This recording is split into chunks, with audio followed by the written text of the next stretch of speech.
Okay, so what we'll do is we'll just walk through some arguments that Roman Catholics make from the scriptures, and we'll address them from the scriptures and just see where that leads us. And as whatever needs to carry over to the next episode, we'll just let that carry over to the next episode. So the first one is that Mary was overshadowed by the Holy Spirit in Luke 1:35, just like the ark was overshadowed in the Old Testament. And so the citation from the Old Testament is that after Moses had completed building the tabernacle according to the specifications that the Lord had given him, it says, "Then a cloud covered the tent of the congregation, and the glory of the Lord filled the tabernacle."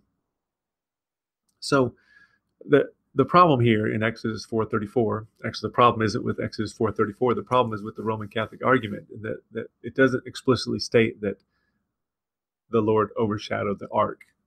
He overshadowed the tent, and the tent was full of all sorts of things. And this will be very interesting when we get to the patristic arguments later, because some of the early church fathers would say that Mary was prefigured by the tabernacle because it contained the ark, and Jesus was the ark. Okay, so it's the traditional are absolutely all over the map, and so Roman Catholic ultimately has to set aside all adherence to logic and consistency and just decide, I believe that this was a reference to Mary, and therefore it's a reference to Mary. But the Exodus 4:34 was not even about the cloud overshadowing the ark.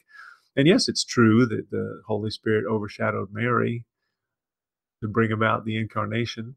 But the fact that the Lord overshadowed the tent in Exodus 4:34 isn't necessarily a prefiguration of him overshadowing Mary.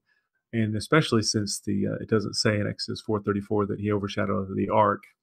So I think it's a stretch, but it's one that Roman Catholics use to show that Mary was the ark.